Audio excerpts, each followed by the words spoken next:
everyone. It's Tyler with Gaia Force Gaming, and just want to do this little intro because there's not like a solid intro for this video coming up. I know it's a long one.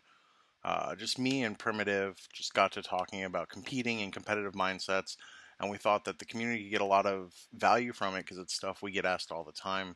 So we just decided to hit record, and this is something that I kind of want to do with a lot of different players, a lot of different people, just talk about competing, talk about the hobby, talk about our interests. It's very conversational style interviews slash conversations. That's really all it is. So I just wanted to do a little update. I don't know if I'm going to have a name for this series yet or if I'll name it or what the title will be, but I really hope you guys enjoy it.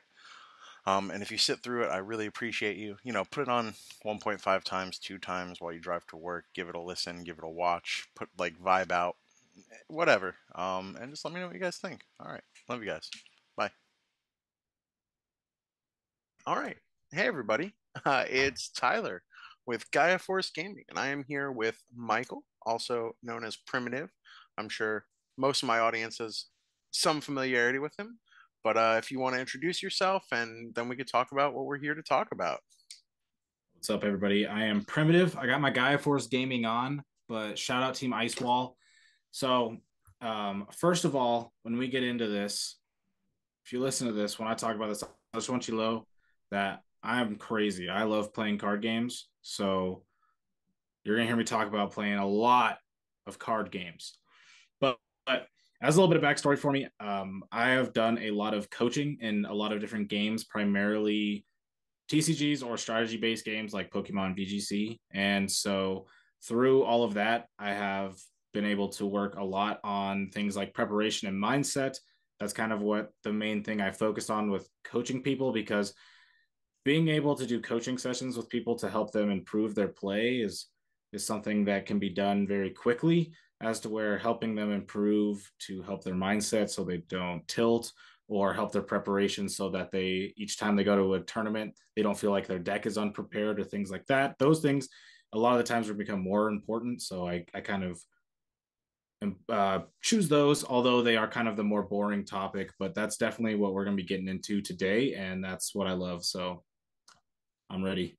Yeah, and this might become a regular series. It might have people coming in and out, but I mean, I think I've talked to Primitive the most about this kind of stuff. Yeah. I want to do more conversational style pieces with people in the Digimon community, and just stuff they're passionate about. So me and Primitive are passionate about competing. I know Yes. something I get asked a lot is, you know, like how do you do it? How do you avoid burnout? How do you avoid tunnel vision? How do you seem to top almost every event you enter? And honestly, I mean, like, it's hard to put into words for me, and that's kind of where I wanted you to come in because I know you've Yeah. coached people. You have a Yeah. I more have answers for all those questions. yeah, and I mean, you have a very wizened approach to this kind of stuff, and I mean, mine's a little more unrefined, but It's natural. I definitely have opinions on the matter because Yeah. it's Yeah. not, it's like we were talking a little bit before we started recording, and it's like, I hate people who are like, oh man, you get so lucky, you never brick, you know, like stuff like that. Yep. It's like, nah, that's not it, man. No, no, no. That's the thing. That's where part of the preparation comes in, because I'll have people who, there's a couple of people I can think of in my locals regularly, or people like this who will say things like, "Oh, this game is all just luck. It just comes down to what's in security or whoever draws out first." And sometimes that is true, but the thing is when you have people who are like high level players, they don't lose to low level players very often, even if they brick, because the thing is they understand how to, one, build their deck to be most consistent to not brick, or two, they understand when they brick what their options are to win the game. You know, if you're playing Metal Garurumon X Antibody and you open like a decently bricky hand, but you open Garurumon with the 4 cost Garurumon and Garurumon X Antibody, well, you know, maybe you don't have anything going for you, but you can at least play the Garurumon, put them to 4 instead of passing, and then next turn you can Digivolve on top and draw, and then at least you're trying to get something going. As to where some players may try to go for something, you know, like a pass, or maybe go something more drastic, like play down like a Wergurumon promo or something, just to maybe try to go into like a mega. Like you have to understand when you want to pass or you want to do things like you just have to understand how to play a hand when you break, and that's the thing that comes the more you play because you understand more. You've been in more scenarios, so you understand what can happen when you do. If you give X deck 4 memory on turn one, what is that result coming back into your turn?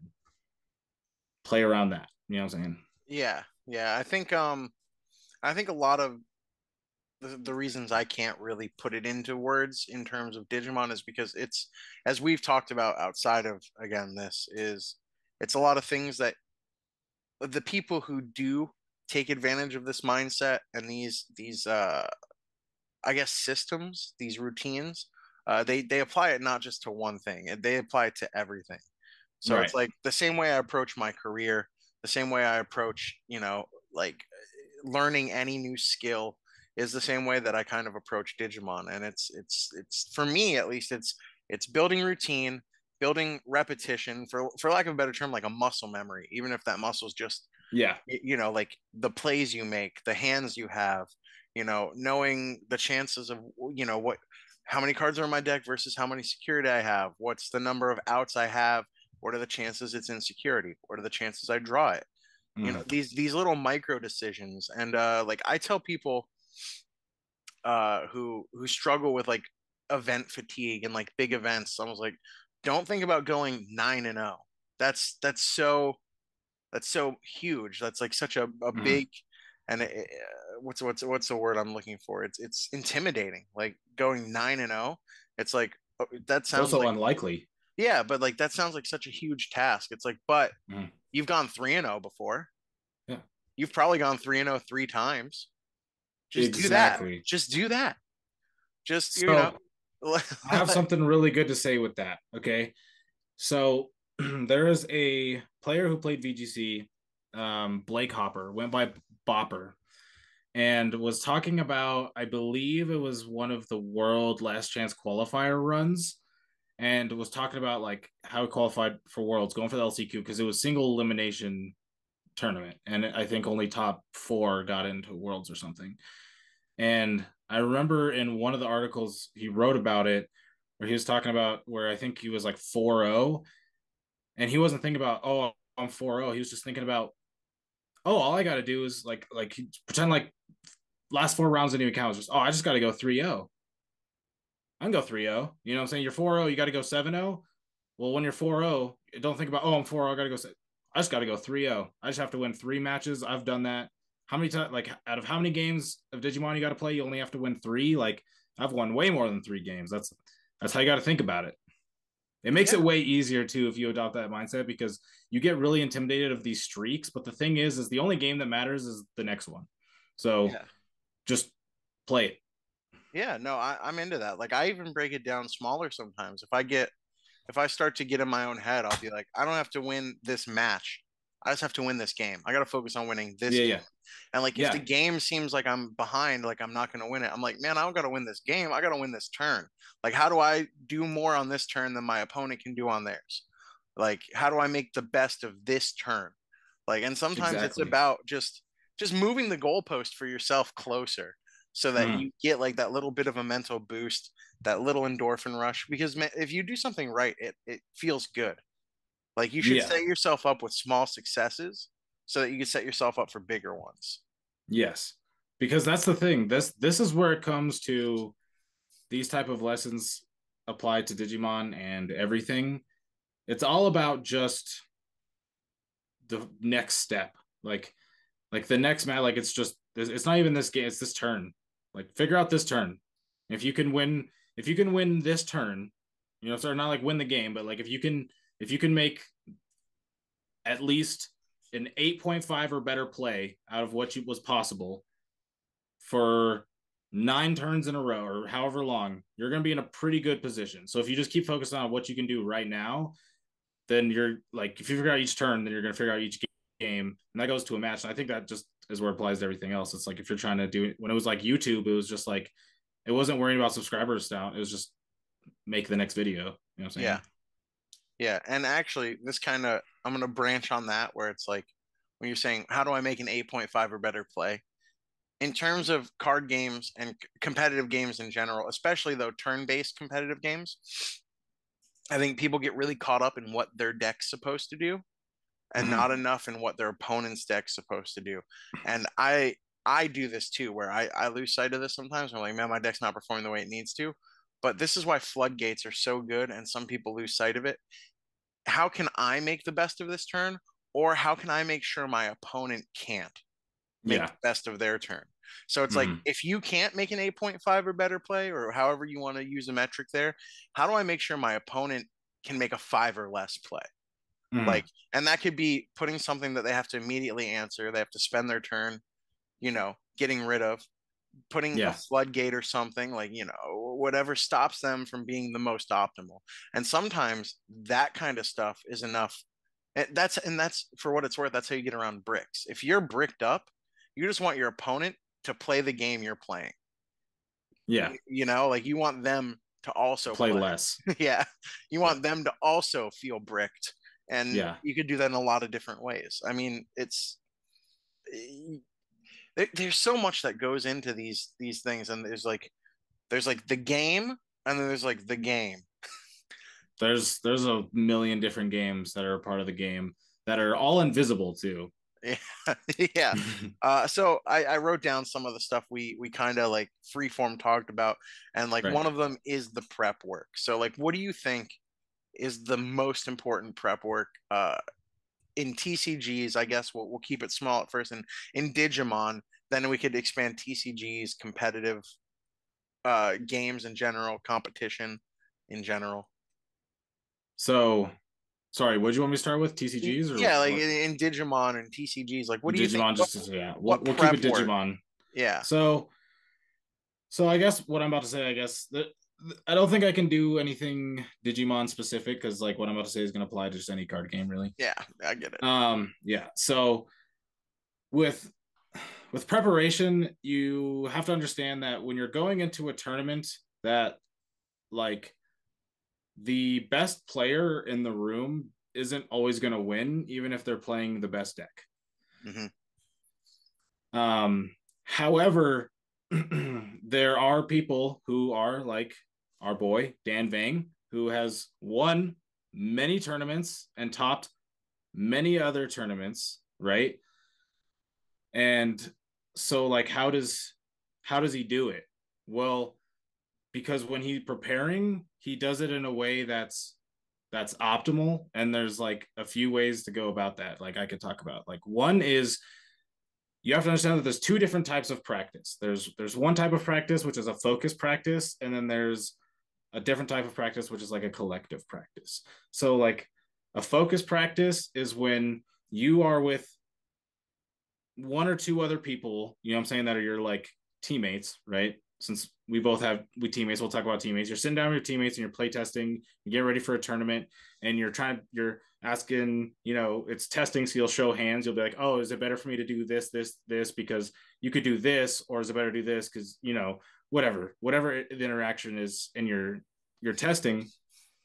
That's a focus practice because you're directly trying to figure out like the correct lines of play and um trying to figure out like these are like usually when you're trying to figure out how to play a matchup, or if you're trying to figure out how to like change a deck to fix a matchup. That's usually what focus practice is for, but that's usually a much more serious practice with like people that you're close to.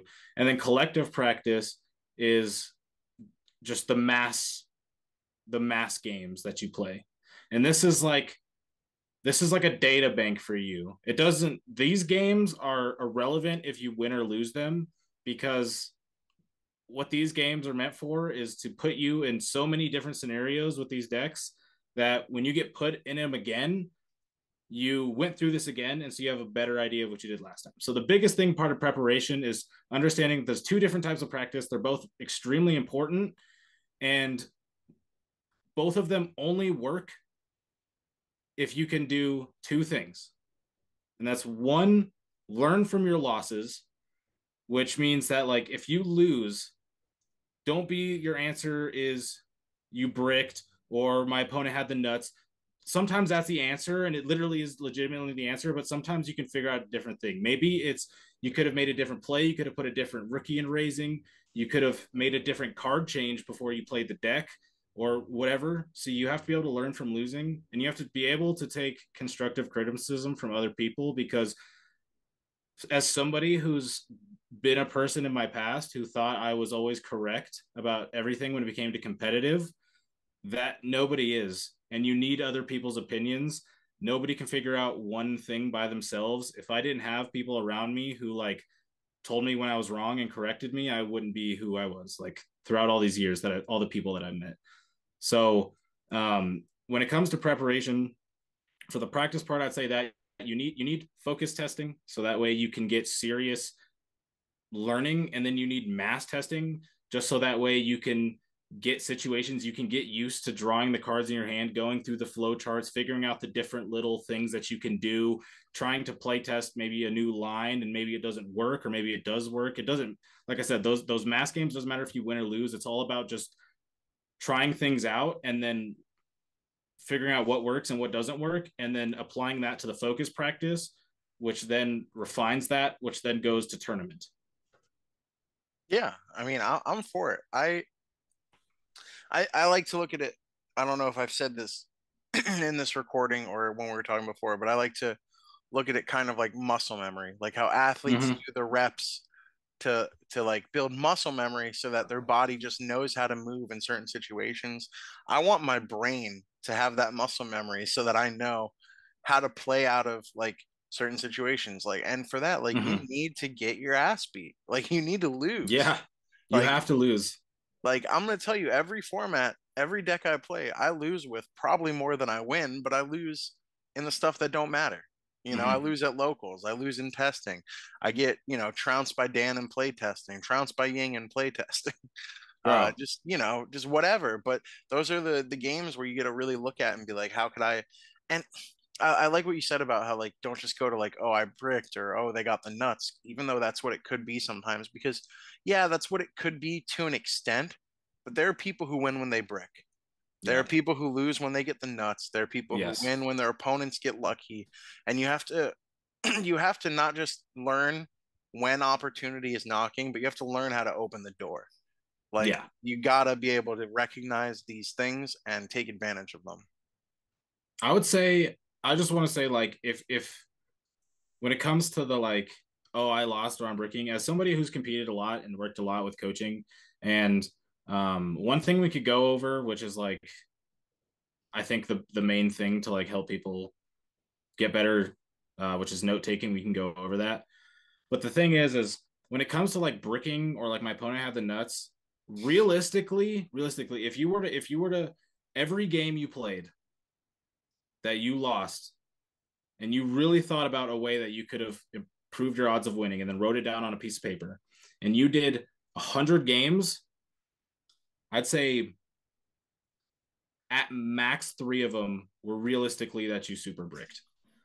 And that's if you like really, really look at it, because the thing is, if you're trying to play at like a high level, and I mean, like we talked about this on like Max's thing. Max asked me, he's like, you travel everywhere, and it's not because you don't need your invite or whatever. It's like, yeah, it's because I'm competitive and I like to compete. And so it's like if you're trying to compete at that level, you need to like really dissect yourself and be okay with like looking at your flaws and like fixing them, because that's how you do it. That's how I felt like I've done just for all the past these years, is I've just competed in so many games and I've lost 500,000 times, but right now I've gotten up 500,001 times. You know what I'm saying? And so all that leads to the other one. And there's going to be, if you know where I'm going, there's going to be another endless amount of losses that you take, but there's also a lot of W's that you take, whether they're giant tournament W's or they're small personal W's. There's there when you start to dissect your L's, you get way more W's. Yeah. And like this, man, this is gonna branch off so much, but that's okay. I mean, I think we can just go. Yeah. So another thing that I want to address is like we talked a little bit again. I hate to keep bringing up stuff that we talked about before we hit record, but we hit a lot of good stuff. Like we talked about Yeah, how we went for like 10 minutes. we talked about a little bit how like we almost look at it like there's the goal and there's no plan B. But like I do like so it's like if the goal is to win this event, you're not thinking about like, oh well, what if I lose? You're thinking about how do I win this event? But I think that's an important mindset to have. But like now that I'm thinking about it, I think that it's an important mindset to have while competing. But this is also where people get a little too salty and a little too try hard. Once once you do lose, inevitably, because you can't win everything, Yeah. you can't keep that. There's no other option. You can't hold that against yourself. Like you take your L, you learn your lesson, and you celebrate your opponents. Like your opponent should only be the opponent during the game. Yeah, You know what I exactly. mean? Like because I see a lot of people get really salty over, and then like that's when like, oh, you just drew the nuts, and I bricked, and it should. You can feel however you feel about the game, but I'm big on sportsmanlike conduct. Like I want people Yeah. to celebrate each other. Like you didn't win the big prize card. That's cool, but you know what? Like your homie Max did. So like say congrats and like be a man. Like you know what I Yeah. mean? Yeah, exactly. Yeah, no, no, no. You definitely so I mean, I've definitely been a super salty guy in my past. So that's something that I had to work on. But when it comes to the no options mentality, I think it's not like you can't be like no options mentality, I'm never gonna lose because it's impossible. Okay, I don't care who you are, you're gonna lose games. You know what I'm saying? Like Chungman hasn't won every tournament that he's entered. It's impossible. So with the no option mentality, when it comes to like I have to win no options mentality, it's not. I think you have to look at it more of it's like there's quotes like win the day, right? So it's like set a goal for that day, do the goal, and then you win the day, and then do that over and over and over again, and you continually win the day, and um that like the win the day mentality and the uh no options mentality. Sorry, I lost it there for a second. The no options mentality are like pretty much the same because it's just about I want to perform the best. Because the thing about competing that I think people don't understand the most, and this is what I tell people when they ask me why I'm so competitive, is that competition, as much as it's me versus my opponent, it's 10 times more a you versus yourself thing. Because if you really, really want to win, you have to put in a lot of work. And the only person that stops you from putting in that work is like yourself.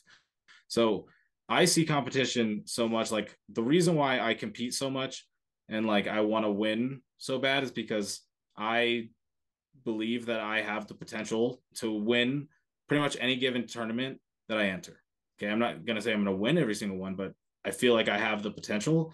And so whenever I don't, it feels like it's not fulfilling my potential. That's like when I got top 4 at Kansas and everybody around me was very, very happy for me. And I appreciate all the homies. But for me, I wasn't that happy at all because I was like, it was such a close game 3, top 4. I was so close to winning. I was like so favored in finals too. So I was like, I could have won this tournament. And everybody's like, well, you did top 4. You did top 4. It's so good. And I'm like, I appreciate it. But inside, I was just like, I was so close to reaching what I felt like my potential was, and I didn't. And so that moment is what I think makes or breaks a lot of people because people can take failure a lot of different ways. It can either break you or like it's a make or break situation. You know what I'm saying? Like failure can either push you to go to that next level or it can drop you all the way down. And for me, it's like I go through a phase of like when I go to an event that I feel like I'm going to do very well at and I don't do as well as I will, I'll have like a 8 hour sad period right after. And then I need to play Digimon for like 12 hours straight directly after that. Cause it's just like, all right, this was an L. You got to soak it in. Cause the thing is, when you get down and you soak an L, I think people don't understand is like when you take that heart crushing L, you kind of want to soak it in for a minute, think about what happened, and then like go for it. You know what I'm saying? So I kind of like sit in it for a second, and then it's just like what went wrong, figured out while it's still fresh, while it's still there. Remember that feeling, and then take that next step and get back to it because you don't want to get back to that point. You know what I'm saying?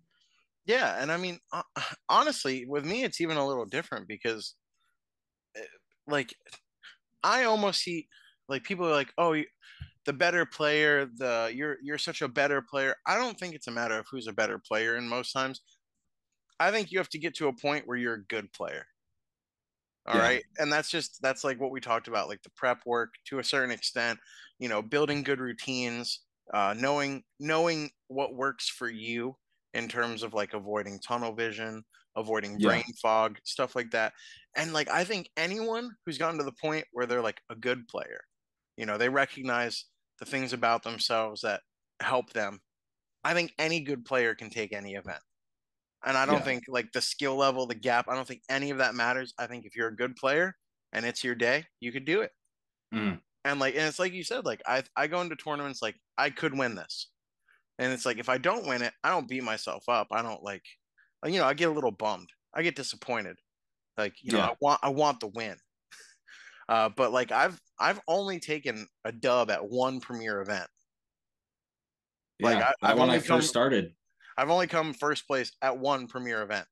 And it's like I don't let that like assign my worth. I still think, I'm a great player. I still Yeah. think I'm a competitor. Um, but like I don't want people to fall into like basing their value on the dubs because No. I don't think that that's ever a good mentality. But I also don't want people to be so flippant about winning that they don't push themselves to be better. Like it's such a weird balance. And like I wrote down here because we talked about it, whole cocky versus confident thing. And it's like a Yeah. lot of people get those kind of confused. And it's a fine line because like I want to project confidence, but I don't want people to think I'm cocky. And sometimes I think Yeah. I reel it back too much. And like Yeah. Yeah. I Well, don't want me to and do you that have either. different talking styles. Yeah, yeah, that's fair. I do try to be I don't want to say humble because that's so You got cringe. teddy bear vibes. Yeah, like but I don't like I feel like it's cringe to be humble. I don't want to be like I'm humble. Like I know I'm really good, but I don't it's okay. Like Yeah. Yeah. I don't really feel that way, but I don't I it's like Little Wayne says, I don't gotta brag because my bitches brag for me. Like I feel like that's Yeah. how it should be. But I no, to an extent, like I feel like I want my results to speak more, but like not even results in terms of like so this is where like I'm gonna get away from competition for a second. Okay. I do think like I want the the mentality of like my like I guess my brand, so to speak. I want there to be like just good vibes. I want it to be very sportsmanlike, and that's Right. something that like I've always tried to push since I've like got notoriety in this game, and that like I want more people to come from that angle, but I Mm-hmm. also want people to like recognize these patterns and put in the work and achieve the things I want to achieve because I've had a lot of people ask me like people who get frustrated with themselves for not performing the way that they envision themselves performing Mm-hmm. and like I want the homies to win too. Yeah. So, um, I think so. Like me and you have a lot on this that like on this type of topic that we're gonna have in common. But I think something that we're gonna slightly differ in is I think our like deeper competitive mentality, because the whole time I've known you, you've seen very like I know you said it's cringe to be humble, but I don't really mean it to be humble that way. It's like you've performed very well all the time, but you're not like a gloaty person, and you're also a very good person in the community. And I'm not gonna say I'm not a good person in the community, but I definitely lean towards like the Kobe Bryant, Michael Jordan mindset type thing. Um, of like, Nothing wrong with Pippen. so Nothing I'm wrong with Pippen. I'm definitely like way more way harder on myself. And like you're talking about people saying like putting their worth to their wins and stuff. And that's something that I definitely did for a long time. Like if I didn't like I would literally have like post event depression because like I didn't win because I was just like, oh, I didn't win. Like I'd get like third place, and then for the next week I'm like depressed. And like now it's more so just kind of like a chilling thing. But I was definitely somebody who valued that. But the thing is now for me, like I want to win worlds, and if I win worlds, it's not going to be one of those things where it's gonna make me like a whole different person. It's like I mentioned before that it's like me versus me. It's like a personal thing. Like I 100% believe that I have the capability of winning worlds. So I'm going to put in the work to try and get there and attempt to do that and try and reach that potential. And it's if you it's like thing if you like win a trophy at like in elementary school, it's like cool for like a day and then it's not anymore. But you can remember to that accomplishment that you had and be like, oh yeah, I did that, so I could do this. And that's the thing. It's just like it's just goal setting. You set a goal and you do the goal. So I chose this goal and I believe I can achieve this goal. So you have to put in X amount of work to do this goal. And because of the thing that of card games being have like RNG factors to it, they're to minimize that and maximize your chance of winning. Top players sometimes have to put in more work than wherever like the middle of the pack would be, you know what I'm saying, to try to minimize that RNG gap. Yeah, and like I'm here for it. Like honestly, I I don't know. I wouldn't say like trying to like kind of meet you in the middle on here because I don't That's not what I'm want saying. to I think me and you have different mindsets because the thing is I've been highly competitive since I was a little kid. Okay, I played win. Yeah, no, sports. I I'm went super hard with sports and this I'm like super hard in sports, but I've always been way more about the like when I say like the Michael Jordan Kobe mentality, like they've been known to be like more like tough on themselves and aggressive and type stuff. And I mhm. feel like I don't get aggressive towards people or anything like that, but like I have that kind of mentality where it's just like I will get pretty upset with myself if I'm not performing to my standards, but it's not something like I think people see this as like this self-deprecation thing that's like really bad, but it's like it doesn't like make me to like it did before. It would probably bring me down, but I've gotten to a point now where I feel like I've kind of gained control of it and mastered it. And now it's one of these things where when I don't perform and I get like hard on myself or whatever, usually the things I get hard on myself for are the things that I know that I could have done better in and need to like work harder on. So it's just like, okay, like let's just start working on that and then go to the next thing. And then it's just like it's just I've talked to enough people with like about this type of topic and different card games to know that I have like a way more aggressive mindset towards this type of stuff, but not in like a really crazy way. More so, it's just like I do get down, not down on myself, but like I go hard on myself when I don't perform how I feel I will. You like to hold yourself accountable. Yeah, and it's not like oh I didn't get first place, so every tournament I don't get first place, I'm gonna be mad at myself. Like when I said I got top four, but I felt like I could have gotten first if I just like won that super close game three. I didn't get mad at myself. I was just a little sad because I felt like it was just like it was a so close but so far kind of disappointment feeling.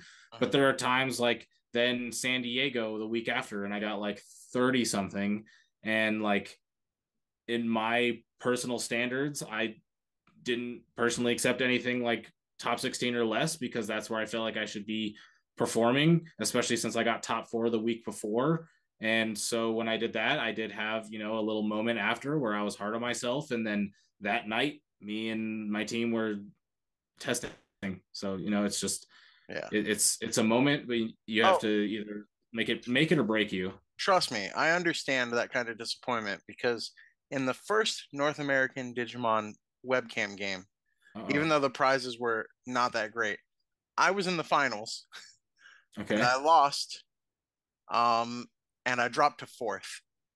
And fourth Ooh. is great, but Yeah. man, did that feel not great Yeah. because it's like, man, I was in the finals. I was 8-0 going into the ninth round of the first ever premier That's event. crazy. And like one game dropped me to fourth place and it felt so bad. But Yeah. Resistance is crazy. yeah, but yeah, that was something. And I've come third at I think two Evo Cups. I've come fourth at an Ultimate Cup. Like, man, I'm so close to these top prizes. Oh, I feel that. I've top forward. I've finished third or fourth. I hate third and fourth. I'm tired of third and fourth. but at the same time, like And not. it's one of those things where it's not like I get third and fourth and I'm like, oh, this is terrible. It's like I understand I did good, but it's just like it's just like, as I'm sure you would understand, it's just like, again, it's just like I was close again. Yeah, it's like it's almost like always the bridesmaid, never the bride. It's Yeah, like, man, it's like, don't get me wrong. I love the fact that I've top eighted a bunch of premier events. I love that I've right. top 16 a Yeah, bunch yeah, of events. It's like, but there are some people who also get dubs plenty of times. yeah, yeah, yeah. And so And it's like that's how I feel. It's just like, man, I've been third and fourth so many times, and or it's just like, or you lose like top eight, and you're just like, I was so close. Like again, especially because it's when it's like day two, it's like day one Swiss, day two top 16, and then you have like this whole night of excitement and prep or whatever, and then you lose early. It's like, ah, it's it's the worst coming so close. Like sometimes doing really bad feels better than doing really good, just because it's like, sometimes it's nice that the pressure's off. yeah, Like honestly, because there's some like DigiFest, I was like second place in Swiss, and then for day two, I was like I wasn't like nervous, but I was like really feeling the weight of the event. And then right, lost the first round of top 16 to Nobu. And like part of it, like I was like kind of crushed because I was like, damn, I didn't keep it going. Like I wanted to like win this in-person premier event because in person, like that was the event I won, was the last in-person event, the first in-person event. But then like at the same time, I was like, man, I could just hang out with my boys, be excited for them. Like all of top 16, like 10 out of 16 were homies, people I yeah, play tested with, people from my locals. It felt so good to be able to just celebrate them too. Like, yeah. No, so that was cool. yeah, it's the pressure can be there. Like I remember there was a Hearthstone tournament that I was in that I did not feel that confident in, like with my prep and stuff, but I was doing really, really, really well. And um I made day two Swiss, and like I was super nervous about it, or I just was super anxious because it's just I wasn't I just I wasn't that prepared and I wasn't that confident as I normally was, just because the meta I couldn't solve it like I felt like I normally could.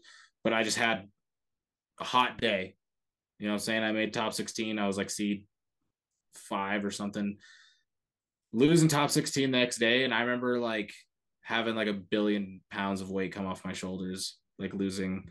And it's like there's times where, because it's just like different, where it's just like I lost and it was just like, oh man, it's like, okay, it's over, because it's just like there's something about it I don't even know, for me, where it was like it felt like it was like luck, and you didn't know it was going to end. And so it's like almost like when you know you're going to get like a jump scare, but you don't know when it's coming, and it comes Nice. and you're just like, and you're like, okay, well, it's over now. But then when you're like confident and you get to that point and you lose, you're just like, oh my, this early? I lost this early? Yeah, yeah. I mean, it's like we said though, you can't win all the time. Yeah, it's Which impossible. I think will bring us to our next topic. All right. Sorry about that cut. We had a bathroom break, but we are back.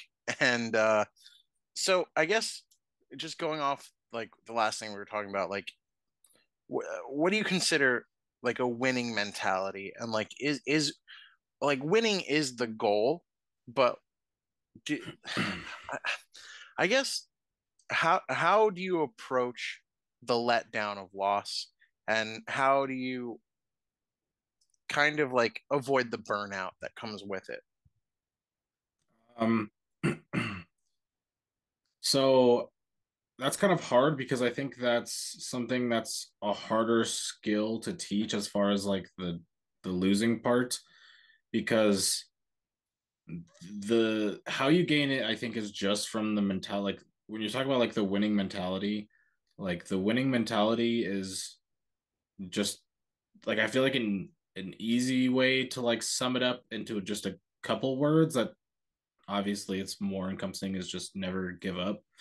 Because it's just, you have to take a lot of losses, and it's going to hurt, especially when you're younger, because you have, when you're a teenager, there's kind of like, I don't know, like an ego thing. You kind of got to like try to impress all your friends. So whenever you don't you're not like on the top with all the spotlight, it can hurt more. And so like I know for younger players it can be a lot harder to get take care of losses, but I think it's just a losing thing. It's kind of like with working out. If you go to do a bunch of pull-ups, it's going to hurt your hands when you do some pull-ups, but you do them every day or every couple days, you're going to get some calluses. It's not going to hurt that much. It's kind of like a losing callus, and it comes with the mentality of just never getting up, because if you kind of just go in with the mentality that if you lose, there's something that you can take from it that will increase your chances of winning in the future, then every time you lose, it becomes not as hard because you can always learn from it. Now, there's not always it's not always pretty. Like I told you, like whenever I lose something like really close, like the past like two events that I've top forward in person, there's been there's been like there's been points where it's like I was just that night I was just like really sad about it because I was so close to that win, and I've kind of, when you've top forward an event multiple times, the excitement of it starts to wear off a little bit because you're kind of trying to chase that bigger goal. So there is a little bit of disappointment to it, but it's all self-reflective. It's just there's emotions. You can't turn off emotions when you really, when my like I want to win and I want it really bad. So it's like when you're close and you don't get it, it hurts, and so you have emotions. But it's not like I'm sad, I'm gonna give up, everything sucks, this guy got all lucky. It's just, man, I was really close to this goal and you want to achieve it, and when you're close you don't get it, you're just gonna be sad, and so that's how it is. But when I'm sitting there, it's not like, oh man, I guess I'm just not cut for this and I'm gonna give up. It's just like, okay, this happened, this sucks, I'm sad because it's just the emotions of it. But like I said, like that same night or like that very next day, like San Diego, I was pretty tough on myself, and then the next day we were at a San Diego locals, so it's like Yeah. it's just like there's a sad moment, but then it's like for me, there's always a point where, like, because I'm always about like just getting back up and pushing on, where it's like there'll be a sad moment, and then there's a point where it's just like, okay, if we want to do better next time, we just got to start now. There's no better time to start than now. See, I think I'm even a part of me, I think, just competes for the competition because, like, I've won before, and Yeah. like winning isn't going to fix that drive. It's not like your drive is there to win, and then once you win, you're like, oh, I did it. I'm done with this forever. Like No, it's like exactly. most people who like athletes who win all the time, they'll tell you it's not the gold that feels good. It's the person you become getting there. So Yes. it's building these repetitions. It's laying this foundation. Like you want to be the person who deserves the win more than you want to be the person who wins. Right, exactly. And that's what I was talking about earlier, where competition a lot of the times is a you versus you thing. It's about getting closer to your potential. And when you chase getting closer to your potential, the thing about potential is it's not actually something that you can fulfill. And I don't think people understand that, because the way potential works is the like, if potential was like a meter, right? The more you start to fill your potential meter, the top of that also increases, because there's never a limit of where you can get better. You can always get better in something, and so there's like a potential limit. And the higher your potential goes, the more you realize that you things that you can get better in. So your potential, the top of it gets higher as well. So you can't actually fulfill your potential. But the thing is, if you continue to work to try to get to that top, even if you know that it's always going to forever expand, you're going to get up there. So that's why there's people who win all the time. That's why there's Michael Jordan winning 6 NBA rings. You know what I'm saying? And like just anything. Dan Vanes won 3 regionals, or like whatever. It doesn't matter. There's Oh, there's people who, whoa, I think it's five, but keep going. No. Oh, one. Yeah, he's won three originals. yeah. Sorry, I like knocked you way off track. But no, I and like mentioned that's the Dan and it was game. yeah, dude, that's the homie. I gotta stick up for him. I don't Love want Dan. people. I don't want people to disrespect his name by trying to say he wins less than he does. But no, the thing about it though is like, yeah, Michael Jordan won 6 NBA rings, and what did he do? He started golfing. Yeah. You know what I mean? Like, they're just people who want to They want to develop their Michael Jordan skills. played in. Not only did he golf, but he also played in the and like Major League Baseball. Was that it? Was it baseball, not golf? Like he No, did he so did much. both. Yeah, it's just like, and like I'm not saying I want to be Jordan, but like I want to be like Jordan. I want to be like Mike. Who doesn't? Yeah. Who doesn't want to be like Mike? But it's not about being Jordan. The thing is there's two different types of people who I think are people who are like an achiever mindset. There's the people who want to be the best in the world at one thing, and then there's the people who want to be the best themselves type of thing. Hmm.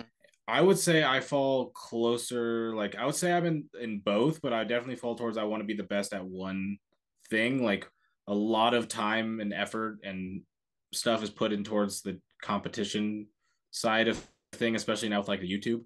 Um, so I don't know. I want to win worlds. If you win worlds, that means you're the best that year. So it's like I I get just it.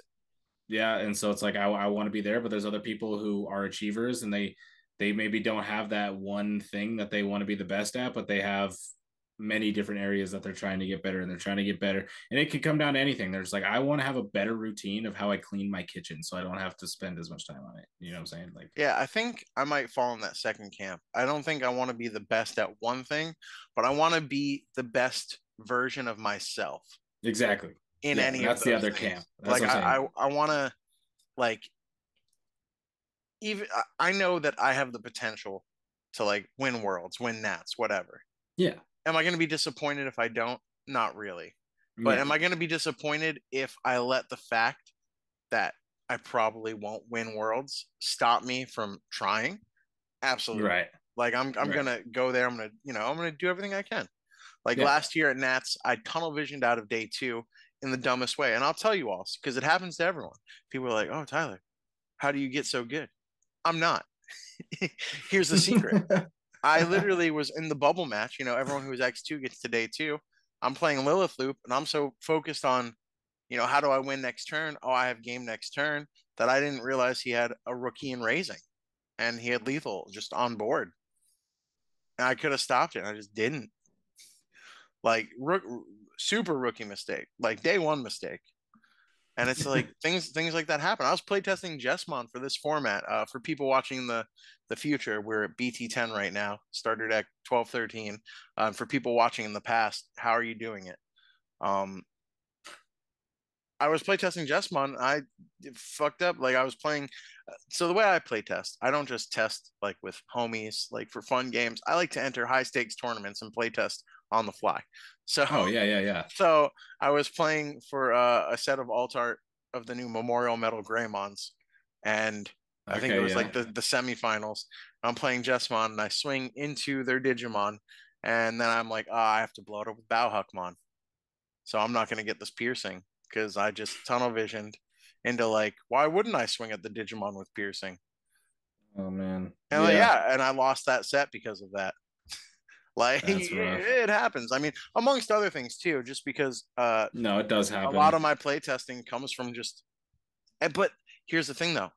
I want those games. I want the Yeah. high stakes games for me to make the mistake because there's so many people who and I'm not dogging on people who do this when they're testing with their friends. Like, oh, I forgot about that effect. I wouldn't have done this, and they rewind game state. And when you do that, some people might make a mental note and be like, oh, I got to be sure not to do this when it matters. But Mhm. because it doesn't matter, you're less likely to hold on to that. Right. Like I want the Yeah. stakes to be there so that my mistakes hang on. Like I, Yeah, I they want to have remember my mistakes. There needs to be weight. they're gonna be stickier. Yeah, exactly. Like I'll never miss lethal with egg again because that was me missing day two Nats.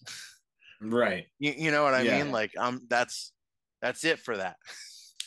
Uh, Yeah, no, I know that it's like one of those things where it's like I remember I made a mistake where like my opponent had the EX1 Infirmon on the board and then I promoted and I went into Bond of Friendship, went to 0, and then they gained a memory. Passed their turn, I trashed top security, top 2 of my security, my Bond of Friendship died. Then yeah, from that point forward, I never forgot that EX1 Infirmon. When you digivolve with a level 5 or higher, or they or gain a memory. not even, it doesn't even have to be that specific. The lesson doesn't even have to be remember EX Infamon. It's, hey, check your opponent's effects before you commit. Yeah. You know what I mean? Just, Check, really, examine board state before yeah. you make a decision. And like I know that there are some people who kind of dog on not newer players, but maybe you have someone at your locals who like makes a really obvious play, but they always go, just checking out the board state. And I know there are some people who are like, oh, why'd you take so long to make such an obvious play? It's like that dude's been burned. Yeah, yeah, yeah. Yeah, he's He's not making sure. not He's again. making sure it's not. Yeah, yeah, yeah. Something's happened before Yeah. where you thought it was gonna happen. That's like the people where, or like I remember I was playing a game and I was playing against somebody.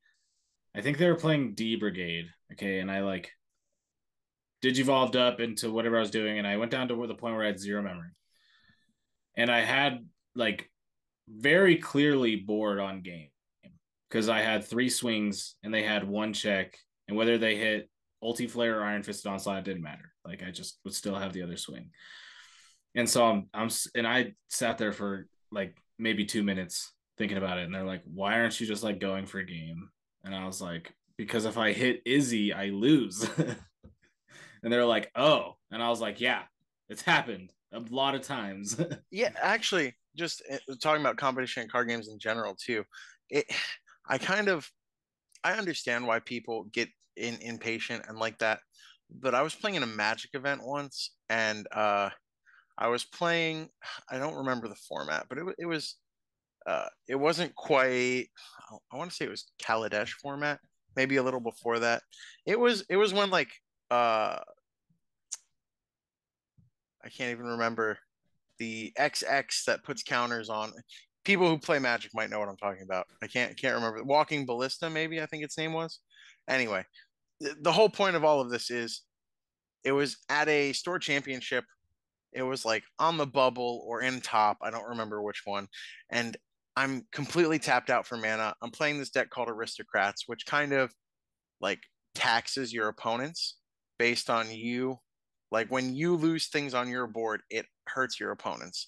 And the play that I was really thinking about was whether it was worth to drop this guy who costs X mana and comes in with X counters for free so that he would immediately die and trigger my effects that happened when things die. Because it's like, am Mm, I going to really give up this piece that like I know can win me the game later to get me this incremental advantage that I might be able to take advantage of? And I started right. tanking, and he's like, you need to play faster. And I was like, I'm thinking about a play, man. I'm sorry. And then he like called the judge. He's like, Judge, he's tapped out. Like, like this is slow play. Like he should get a penalty for this. And like I was like, Judge, like I don't want to fucking give away, my hand, but like this is what I got. Like I showed the judge. I was like, I have decisions to make. And the judge was like, yeah, continue. And it's like I almost hate when people are impatient like that because now he has information that like Right. I have decisions, like what it is now. And Yeah. but yeah, like sometimes you gotta tank. Yeah. Sometimes you gotta think, man. That was a Yeah. long-winded Sometimes story. I'm sorry, but no, I mean there's a thing, and like I said before, I spent like 2 minutes on my decision on the Dizzy. That was an exaggeration. But it was also testing. And the thing is like when you're testing, you can take slow plays to think about things, especially when you're playing with like testing partners. But yeah, thinking is a thing. And it's like there's times too where like in regionals, I've had people who are like watching me, and it would be called slow play by like judges for like how long I took to play it, but they're like looking at my hand, and it's like something where it's like I have like one option, but I'm looking at it. The reason I'm doing that is not because I'm trying to slow play or I'm trying to like get into this guy's head or anything. It's just like I know I only have this one move, but when I pass turn, my opponent's gonna start doing stuff and I have to focus. So I just wanted to take like 30 seconds to think about what is my game plan. Like, am I in a good state? Am I a bad state? What are my opponent's advantages right now that I need to take care of? And it's like sometimes you just have to sit there for a second and make that play. And it's not even about wasting time. It's more so it's just like I need time to where it's my turn. No other cards are going to get played, and I can think about what's going to happen. And I also think that it's worth addressing just with card game players in general, especially I see it in Digimon now. There is a difference between slow play and stalling, and a lot of people use those synonymously. Slow Right. play is just playing at a pace that is considered unacceptable to like for a game to go, and that can happen just from like one player thinking, extra hard from the stakes being higher. And like slow play is a like a forgivable excuse. You might get a warning for it. A judge Yeah. might say, hey, you need to make a play. And at feature match tables, like as someone who's been at in-person feature match tables, I'm assuming they do the same on webcam games when you have a table judge. But like at Digifest, homie had a stopwatch up, and he was just between every turn, lap, Yeah. lap. Like they're making sure you're playing at pace. Yeah. And stalling is where you are playing the clock, and Yeah. that's This is. that's the one that Can I you gotta. can I look at your trash when you have no? You know what I'm saying? It's like it doesn't even matter. It's like, hey, can I look at your Cards in trash? And hand, you go through the trash 4 times. He goes down. Oh, time on the okay. round. How many cards? How many cards in hand? You can like clearly see the clock, but there's like one dude who like you can maybe excuses in the way. So judge time looks Trash looks again. back What's in your looks back. trash? Hey guys, can you guys how many Yeah, options in your trash again? Like that's stalling. Slow play is you're sitting there and you're like, okay, do I give this dude 6 memory and play ultimate flare, or or do do I give I him one and play like a and tamer? do I play this but leave 3 Digimon on the board? You know what I'm saying? Yeah, It's like sometimes you just have to think about that decision really hard. That's slow playing. Um, but slow playing can also be intentional. Stalling is intentional. Slow playing is usually less stalling intentional. is I think intentional slow playing. That's really what it yeah, is. yeah, that's Like what I was gonna slow say. play Like can after I said happen. that, yeah, yeah. No, uh slow play can happen naturally. Stalling is always on purpose, yeah, and then purposeful slow playing is stalling, it's just and it's stalling. Yeah. usually in combination with all the other things we just said. I guess I have a question about you because I'm Oh, genuinely whoa! curious. Never mind, we're good. Oh, I'm genuinely curious about your opinion on this matter. How do Uh you feel about tiny little head games in competition? Mind games. Yeah. I'm an active mind gamer. So like, at what line does it become unsportsmanlike? Because like When you're, I don't let me I think you let me have to mess. preface, Okay, you yeah, should yeah. never lie. I don't think you can ever like if someone's like No, cards no, and no, trash and you give them a false no, like no, no, no. that's Because that's not that's mind games. That's lying. no, that's not mind games. That's against game rules. Yeah, exactly. And like let me That's start you with can get a that. penalty for this. So no, mind games used correctly is um it's so like the line one is that when you're I would say you're mean to your opponent is like the kind of I don't short and like skinny that. way to do that. If you're mean to your opponent, you've passed mind games. Now you're just being mean. Yeah, I'm not a fan Mind of that one. games are a whole different thing. The like definition of mind games in the sense of competition is you are you are doing something to put false information into your opponent's mind, or you're trying to alter their like But not mindset. but not through misrepresenting like facts or board state. Like No, no, I, no, I no. want So that to be I can clear give it. because No, I I don't can want give an people. example. I can give an Yeah. example.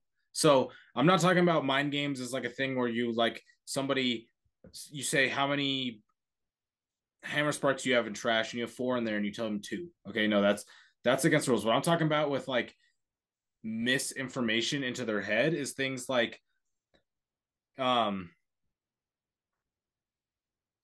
I've won a game in tournament before in an in-person tournament. I think it was Otakon. Yeah, I think it was Otakon. There was an in-person tournament where I didn't have Megadeth in my hand, but if I had Megadeth, I just won the game right there. Okay.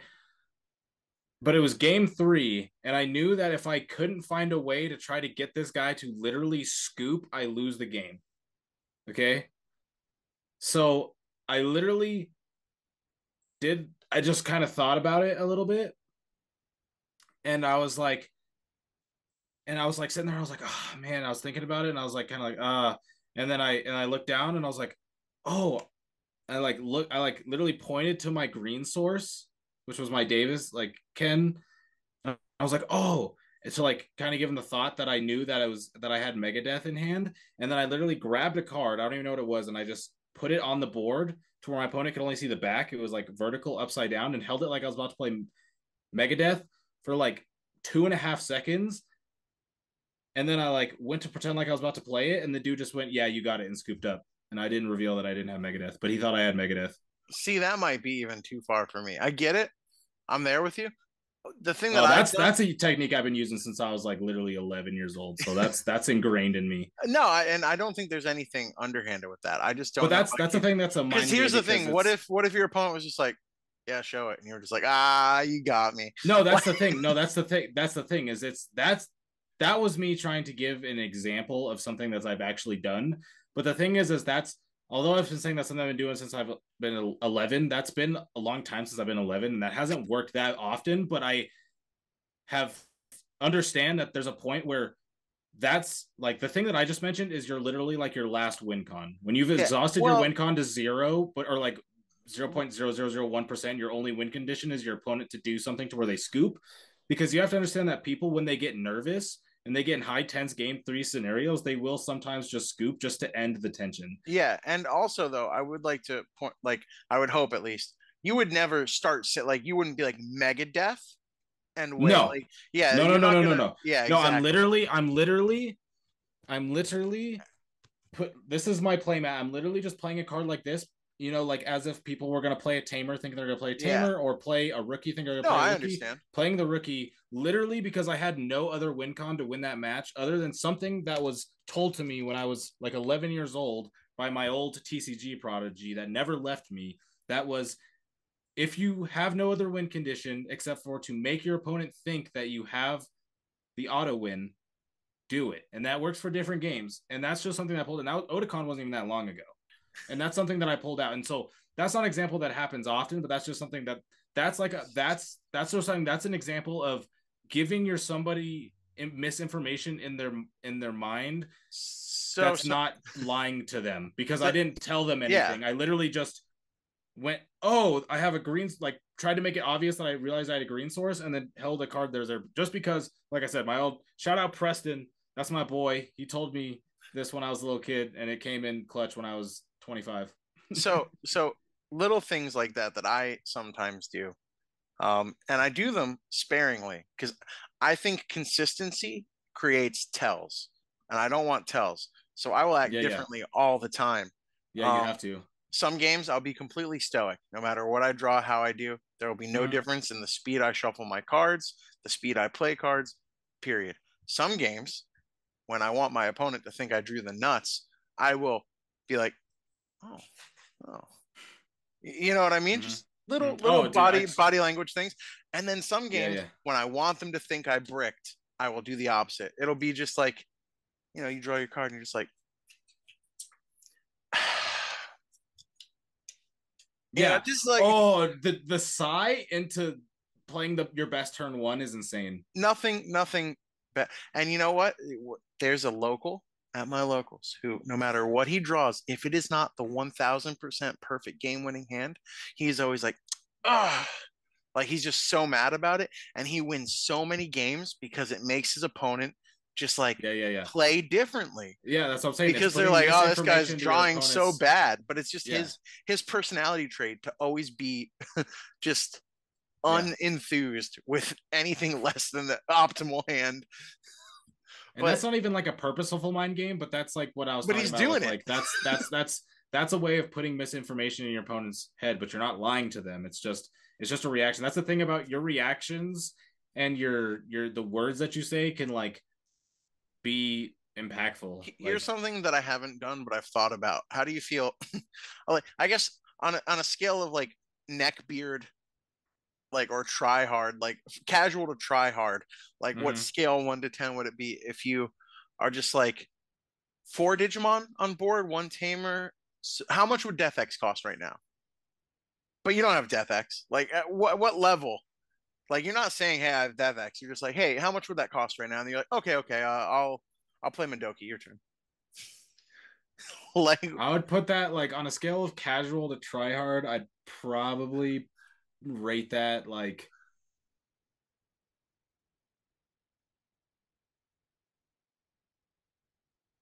max to para out of jeez. 10. No, like because I think about these things. Like, do they would they work? Is it worth trying? Do I want to be that guy?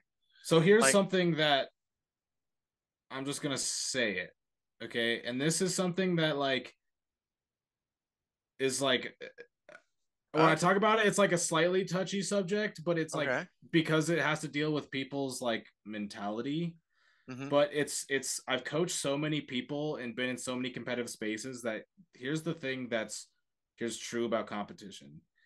If you enter a room of people, and let's say there's 256 people in that regional, at least 225 of those 256 people in that room are like can be influenced by small things like we're talking about, like small misrepresentations of information people take at face value very, very literally. There's a lot of people who attend tournaments who are much more current thinking than future thinking, which in high level play you have to be very future thinking and understanding matchups and what cards are going to be useful and stuff like that. Some people will play things in the future, so misrepresenting information and playing these mind games is very, very effective. That's why I tell people, and this is where the like slightly controversial part comes into it, is where if you look at people who are like the top of like consistently at the top of like most competitive things, they are people who understand that mentalities or like people's mental can be shifted to help you win. And that's why I tell people you can use mind games, but you can't be like mean to people. Like That's fair. when people ask me, I say I want to win, but there's two things I will do anything to win except for be mean to my opponents and cheat. That's Hmm. it. But I'll do whatever else it takes that I have to do to win. I'll, you know what I'm saying? I work out all the time. I try to eat well. I like read about competitive stuff. I play all the time. I try to take routine breaks and I try to optimize. I do all this kind of stuff to try to win, right? And I use a bunch of mind games, but I will not be mean to my opponent. The mind games that I use are simple things, like I said, like misrepresenting a card. I didn't tell them anything. I didn't lie to them. It's just me trying to see, are you going to hit my last barrier to help me win, or is I'm just going to scoop up? Or I could just be like, have it and be like, and then if they don't fall for it, just be like, yeah, you got it. Or if they go for it, or it's like It's simple things like somebody makes the optimal play, and you just go, interesting, or something like that. You know what I'm saying? You just hit them with like an interesting, and they go, why was that interesting? Like I just did like what else could I have done or something? It makes them think about something else. And that's the thing about mind games is it's like to be immune to mind games, you have to understand that there is mind games. So I've had the conversation of mind games with a lot of people because whenever people come to me advice for preparing better in tournaments, I'm like, you have to understand that people who know how to mind game will mind game. It's very subtle. They're not going to be mean to you, but they're going to do little things like even we're talking about where it's just like you draw the nuts and you're like, oh, you know what I'm saying? Like something like that, or like a little simple thing like how much does death? Yeah, you know, what I'm saying like that. Those simple little things, people will do that, and people who aren't aware of it will usually take it in. But when you're aware of people that do that, you can like it doesn't affect me. Like when people try to mind game me because I've like read like psychology type books that I wouldn't call mind game books, but they touch on the subject. So I can like see people who say stuff that relate to the topics on these books that I've read. And so I'll be like, I know that you're doing that. And so it just doesn't work on me because I'm like, I understand that there's like this psychological thing about it. And some people are susceptible to it. So that's one of the things where it's like, if you want to play at the top level, you have to have like a slight level of mind games because if you're in a bad position, if you can make your opponent make a bad play by overthinking just one bad play, that can shift the tides. You know what I'm saying? I get it. I'm here for it. I think it's way easier when I was playing Magic because you could like during their turn, you could like move the mana it would cost Oh, you for kill spells and like start to tap it and move a yeah. card, and you'd be like, oh, no, that's fine. That's fine. Go I would say it's way ahead. easier in a lot of other games for sure. There's a Oh, lot of for other sure. games where it's way easier, but in Digimon you can still do it, but it's usually just by subtle things. Like I said, you can't lie to your opponent by public information. That's like it's You not can't lie to them about like you'll private literally get a information penalty. either. Like you Oh just yeah, can't yeah, lie. yeah. Yeah, yeah, you just can't lie. So it's not about like mind games isn't like telling them something so they think one thing like haha like being like, oh, I don't play Kakaitis Breath in my deck, by the way, and then they hit Kakaitis Breath and security or something like that. It's like it's not doing that. It's just like I said, it's just being like it's like how Tyler said, it's just like, oh, how much does Death X cost? And they go, oh, like oh they like just like, oh, how much does Death X cost? Sorry, I'm like not that as good as math, and so it's like three, you know, what I'm saying like So whatever, DevX would cost and then 8 right now. Like yeah, so it's like okay, so it costs 8 right now, okay, and so that's I'm at 2, so you go, and then you do something else, but then now they're like, oh, so does he have Death X? you'd be like, Does if he I not have played Death X? DefX, that would put them at 6. Like just you're not lying. If you played DefX, it would put them at 6. Yeah, yeah, yeah, I yeah, and think I that's the think thing. one of That's my favorite moments that I think is a little controversial in card games uh-huh. along these lines is there was a Magic event that I heard about through the grapevine through like Uh-huh. I think it was televised or it was streamed rather. I don't know why I said televised. Where someone was playing a combo deck.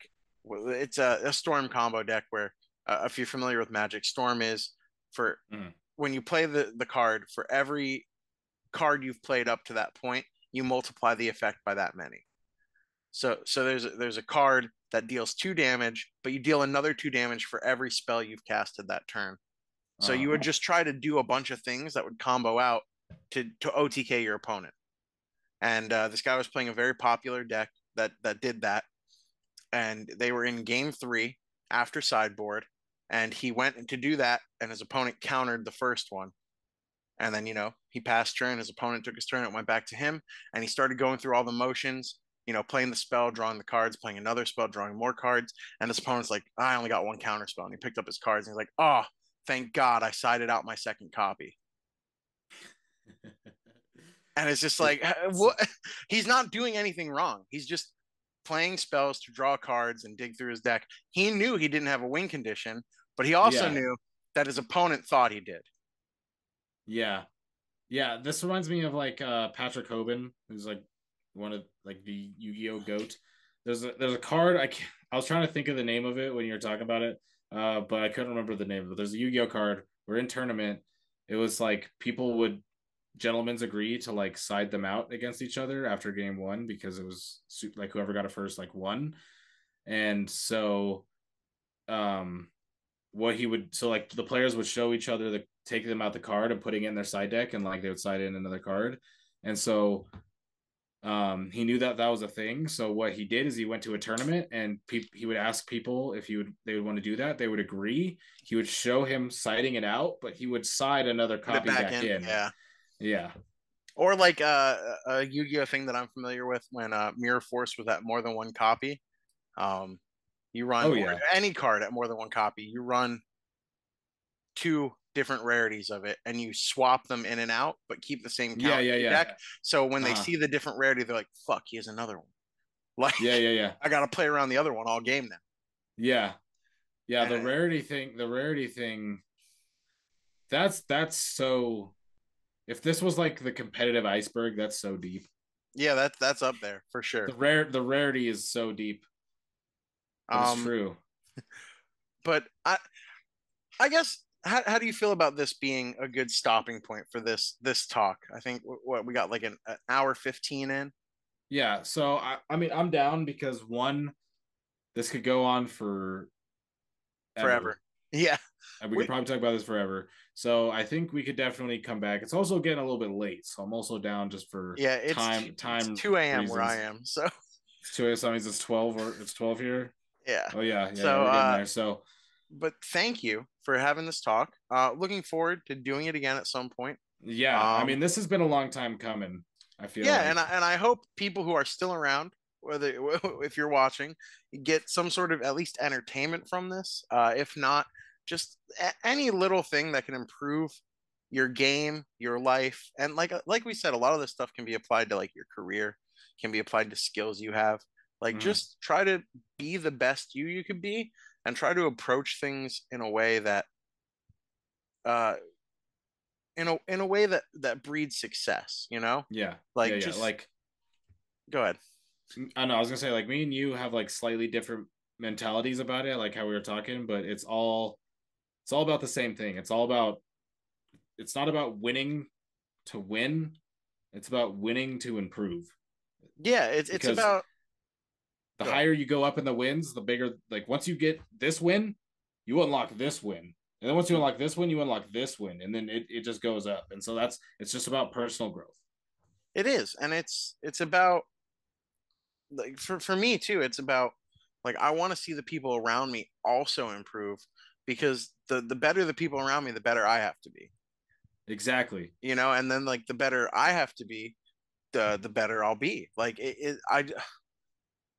I think That's the yeah. I Digimon love it. community is really healthy so far. It's one of the healthiest card game communities I've ever been in. I want That's to a keep it fact. that way, and Yes. I want everyone to feel like a part of it. You know, like I know that Yeah. Yeah. sometimes we kind of get caught up because like we are content creators, we're in communities, but like I want like I'm not gonna like shun anyone because they're not in the boys group or anything. You know what I mean? Yeah. It's I ridiculous. I don't want people to feel that way, and I don't want them to think that there's anything different between like me, you, or just someone who's playing in a GFG weekly or playing in a regional, someone who never watches a YouTube video about this game. Like, Yeah. really, it's just about trying to be a better version of yourself and accepting the criticism and Yeah. critiques you need to get there. Yeah. If you have like look at me as like a content creator that you look up to, come say hi to me in person. You're gonna realize that I'm just good. I'm just good at this card game, and that's about it. And so it's Yeah, we're come all say hi just to me chilling. in person because you'll realize I'm not Yeah. that good at this card game, and Yeah, that's we're it. just chilling. We're just you ask me like math, bro, and it's over. But you ask me about like blue decks, I got you. But All right. Well, I, thank you so much for having yeah, me on here. This was a great talk. I hope to do this again soon, or at least again at some point. But yeah, thank you, everybody. I am Primitive. If you want to check out the channel, it's Primitive Kage. But I'll put a as link always, in the thing once the video goes up. It might take me a while to put this video up, to be honest with you. But when you're watching it, it'll be down there along with GFG Discord, all the normal stuff that's in there. And love you guys. I'll see you later. Bye. peace.